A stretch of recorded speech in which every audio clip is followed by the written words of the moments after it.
जय हिंद दोस्तों। मेरे channel Amrish with Buddha channel पर आपका स्वागत है। कौशल राज्य का एक बहुत ही प्रसिद्ध राजा हुआ करता था।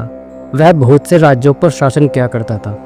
बहुत ही प्रतिभाशाली राजा था और उनकी प्रजा उनसे बेहद खुश थी। कोई भी इंसान उनके बारे में कोई बुरी बात नहीं बोलता था। लेकिन अपनी जिम्मेदारियों का निर्वाह करते हुए राजा को अपने लिए कुछ समय ही नहीं मिलता था। वह हमेशा अपने राज्य की समस्याओं को सुलझाने में लगा रहता था, जिससे वह अपने आध्यात्मिक उन्नति नहीं कर रहा था।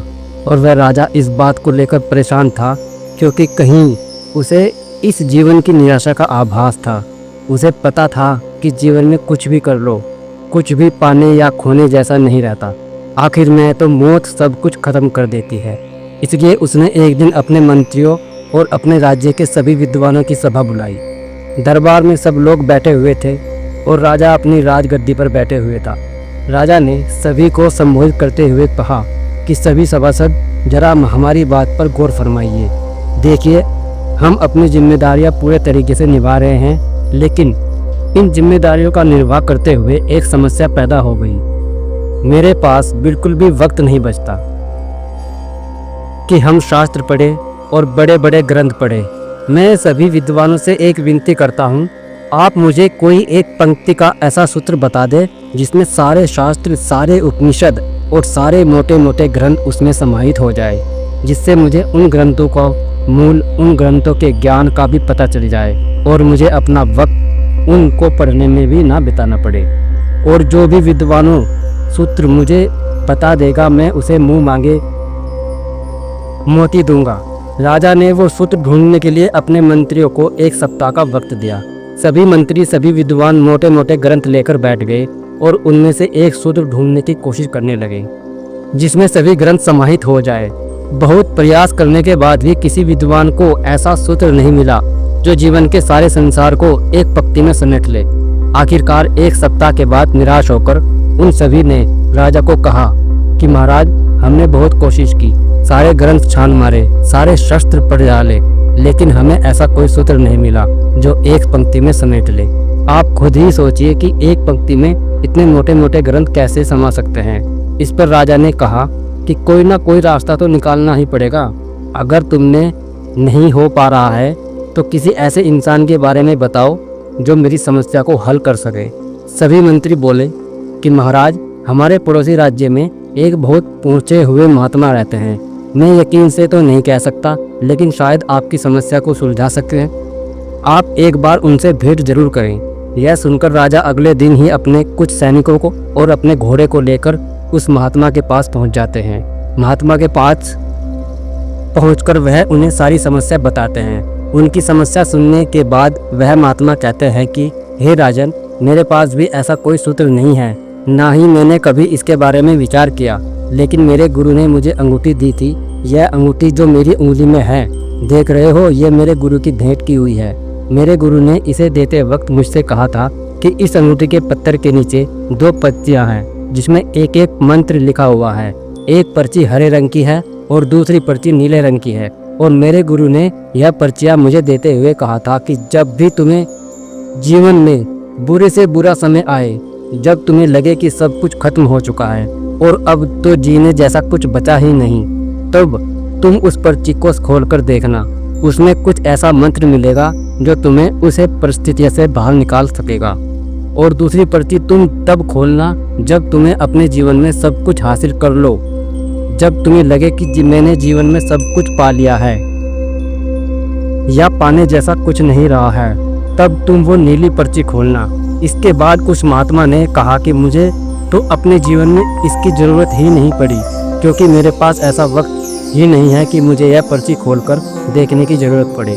इसलिए यह अंगूठी मैं तुम्हें भेंट कर देता हूँ। और ये कहते हुए उसने वो अंगूठी राजा को भेंट कर दी।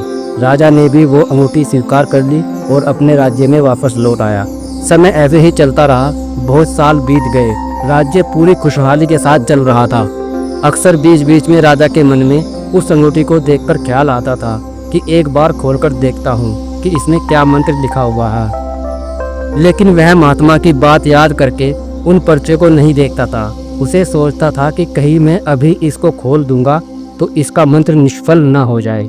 इसलिए उसने सामान्य परिस्थितियों में उन पर्चियों को नहीं खोला, लेकिन समय हमेशा बदलता जरूर है। और इसी तरह एक दिन उनके राज्य पर पड़ोसी राज्य के राजा ने हमला कर दिया। राजा ने अपने सैनिकी बलों के साथ डटकर उनका मुकाबला किया, लेकिन दूसरे राज्य की सेना बहुत बड़ी थी, जिसकी वजह से राजा को हार का सामना करना पड़ा। हारने के बाद उसका राज्य तहस नहस हो गया, सारे घर बर्बाद हो गए और बहुत सारे सैनिक मारे गए। आखिर में राजा को अपनी जान बचाने के लिए अपने कुछ सैनिकों के साथ वहां से भागना पड़ा। राजा का परिवार भी इस युद्ध में खत्म हो चुका था। अब राजा के केवल अकेला बचा था और वो अपनी जान बचाने के लिए पहाड़ियों के रास्ते से भागना शुरू कर देता है। साथ में कुछ सैनिक भी होते हैं, लेकिन कुछ समय बाद सैनिक भी उसका साथ छोड़कर भाग जाते हैं, क्योंकि उन्हें लगता था कि दूसरे राज्य के सैनिक उनका पीछा कर रहे हैं और राजा को मारते वक्त उन्हें भी जिंदा नहीं छोड़ेंगे। और यही सोचकर वह सैनिक अपने राजा को अकेला छोड़कर वहां से भाग जाते हैं। अब राजा अकेला रह गया था, कोई इसका साथ देने वाला नहीं था। वो दुर्गम पहाड़ियों पर अकेला अपने घोड़े पर सवार होकर उनको पार करता हुआ आगे चल रहा था, लेकिन दूसरे राज्य के सैनिक किसी भी कीमत पर उसको ढूंढकर मार देना चाहते थे और पीछा करते हुए वो उसके बहुत करीब पहुंच चुके थे। तभी राजा को उनके आने की आहट मिली। राजा तुरंत अपने घोड़े से उतरकर वहां पर कुछ झाड़ियों में छुप जाता है। राजा जब झाड़ियों में छुपा हुआ था तो उनके कदमों की आहट से राजा का दिल दह जाता है। तभी झाड़ियों में छुपे हुए राजा को उसे अंगूठी की याद आई और उसने सुबह ही उसे अंगूठी को ऊपर वाला पत्थर निकाला और उसमें से हरे रंग की पर्ची निकाली, जो महात्मा ने बुरे वक्त के लिए बताई थी। राजा ने वो पर्ची खोलकर पढ़ी और उसके बाद उसके चेहरे पर मंद मंद मुस्कान आने लगी। उस पर्ची में लिखा था कि यह वक्त भी बीत जाएगा। यह मंत्र पढ़ने के बाद उसे राजा के मन को हिम्मत मिली और वो वहीं पर छुपा रहा। पूरी रात ढूंढने के बाद जब सैनिकों को राजा नहीं मिला तो वो वहां से खाली हाथ लौट गए। इसके बाद अगले दिन सुबह राजा उन झाड़ियों में से निकलकर आता है। यह मंत्र उसे बहुत ही सार्थक लगा कि वक्त ये भी बीत आएगा, या वक्त ये भी बीत जाएगा। इससे बहुत हिम्मत मिली और उसने अपनी बची हुई सेना की टुकड़ी लेकर फिर से अपनी सेना तैयार की और कुछ समय बाद अपने सैनिक राज्यों से मदद लेकर उसने अपने दुश्मन की सेना पर हमला कर दिया। उसने पूरी हिम्मत के साथ यह जंग लड़ी और आखिर में वो जंग जीत गया और उसे अपना राज्य फिर से वापस मिल गया। अब फिर से राजा के वही दिन वापस आ गए, बल्कि वह उससे भी ज़्यादा प्रसिद्ध हो गया था, क्योंकि उसने एक छोटी से टुकड़े के साथ एक बहुत बड़ी सेना को हरा दिया था, जिससे पूरे देश में उसकी प्रसिद्धि, उसकी प्रतिष्ठा पहले के मुकाबले कहीं ज़्यादा बढ़ गई थी।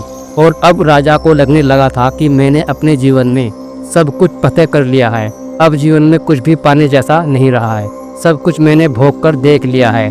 तभी उसे अंगूठी की फिर याद आई और उसे याद आया कि महात्मा ने कहा था कि इसमें जो नीली पर्ची है उसे उस वक्त खोलना जब तुम्हारे पास सब कुछ हो, तुम्हें किसी चीज़ की कोई इच्छा ना रह जाए और जब तुम्हें लगे कि तुमने सब कुछ हासिल कर लिया है। यह सोचकर उसने उस अंगूठी को पत्थर हटाया और नीले रंग की पर्ची निकाली। उसने वो पर्ची खोलकर देखी और देखने के बाद उसके चेहरे पर उदासी छा गई। ऐसा उसे पर्ची में ऐसा क्या लिखा था? उस पर्ची में लिखा था कि यह वक्त भी बीत जाएगा, यह वक्त भी बीत जाएगा। कुछ देर उदास रहने के बाद वो राजा बहुत जोर जोर से हंसने लगा, क्योंकि उन पर्चियों में उसे पूरे जीवन का सार मिल गया था। सारे संसार का ज्ञान उस पर्ची में समाहित था। मंत्र एक ही था, वह वक्त भी बीत जाएगा, यह वक्त भी बीत जाएगा। लेकिन यह सारी किताबों का यही सार, शास्त्रों का और यही सार ज्ञान का है, जो एक पंक्ति में समाहित है, यह वक्त भी बीत जाएगा। अक्सर हम जब नाकामयाब होते हैं, जब हमारा कोई काम सफल नहीं होता है और हमारा मन निराश से भर जाता है, हमें कोई रास्ता नज़र नहीं आता है, लेकिन अगर ऐसे वक्त में भी आदमी यह मंत्र याद रखे कि यह वक्त भी है, बीत जाएगा, तो वो इंसान कभी भी हिम्मत नहीं हार सकता।